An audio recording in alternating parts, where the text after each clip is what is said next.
નમસ્કાર દર્શક મિત્રો, એક તરફ સરકાર કહે છે ગુજરાત વિકાસમાં નંબર 1 છે, પણ બીજી તરફ ખેડૂત ડીઝલ માટે લાઇનમાં ઊભા છે. ટ્રેક્ટર બંધ છે, પાક વાવવાનો સમય પસાર થઈ રહ્યો છે. સવાલ એ નથી કે ડીઝલ ઓછું કેમ છે, સવાલ એ છે કે આખરે લોકો સામે સચ્ચાઈ કેમ નથી બોલતા. શું ગુજરાતના ખેડૂતોને ફરી એકવાર એકલા છોડી દેવામાં આવ્યા છે? આજે આ વિડીયોમાં એવા સવાલ ઉઠાવવાના છીએ જે કદાચ ઘણા લોકોને પસંદ નહીં આવે. નમસ્કાર મિત્રો, તમે જોઈ રહ્યા છો બ્રેકિંગ ન્યૂઝ યુટ્યુબ ચેનલ. આજે આપણે વાત કરવાની છે એવા મુદ્દા જે હાલ ગામડાથી લઈને શહેર સુધી ચર્ચામાં છે. ગુજરાતના ઘણા વિસ્તારમાં લોકો કહી રહ્યા છે કે પેટ્રોલ ડીઝલનો જથ્થો અચાનક કેમ ઓછો થઈ રહ્યો છે અને સૌથી વધારે અસર પડી રહી છે ખેડૂત પર.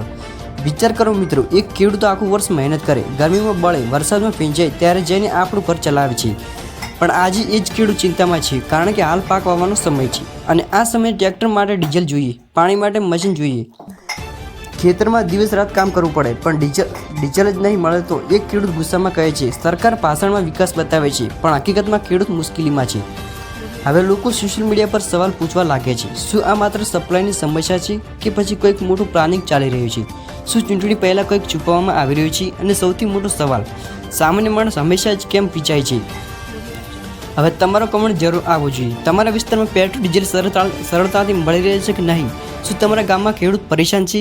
સરકાર સાચું બોલી રહી છે કે નહીં? ખેડૂતોને સૌથી મુશ્કેલી કઈ વસ્તુમાં પડે છે? તમારો કમેન્ટ જરૂર જણાવજો. અને મિત્રો, આગળ જે વાત એ સાંભળી કદાચ તમે પણ ચોંકી જશો, કારણ કે ઘણા લોકો કહે છે આ માત્ર ડીઝલનો પ્રશ્ન નથી, આ પાછળ રાજકારણ પણ હોઈ શકે છે. લોકો હવે ગુસ્સે છે, કારણ કે જ્યારે ચૂંટણી આવે ત્યારે ખેડૂતો યાદ આવે, વચનો આપવામાં આવે, વિકાસની વાત થાય, પણ જ્યારે ખરેખર જરૂર પડે ત્યારે ખેડૂતોને કલાકો સુધી લાઇનમાં કેમ ઊભું રહેવું પડે છે?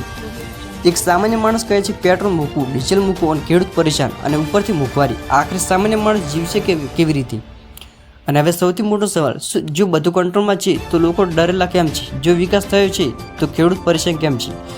જો સરકાર લોકો માટે કામ કરે છે તો લોકો સોશિયલ મીડિયા પર ગુસ્સો કેમ કાઢી રહ્યા છે? મિત્રો, વિડીયો સ્કીપ ના કરતા, કારણ કે અંતમાં તમને બતાવીશું લોકો શું કહે છે. અને એક એવો સવાલ પૂછવાનો છે જેનો જવાબ કદાચ કોઈ પાસે નહીં હોય. જો ખેડૂત સમયસર પાક નહીં વાવી શકે તો આવનારા સમયમાં અનાજ મોંઘું થશે, શાકભાજી મોંઘી થશે, સામાન્ય માણસનું બજેટ બગડશે અને એની સીધી અસર દરેક પરિવાર પર પડે છે. ગુજરાતમાં હાલ લોકો એક જ વાત પૂછે છે, સાચું શું છે? કારણ કે જ્યારે લોકો સવાલ પૂછવા લાગે ત્યારે સમજવું જોઈએ કે ક્યાંક કંઈક તો ખોટું ચાલી રહ્યું છે.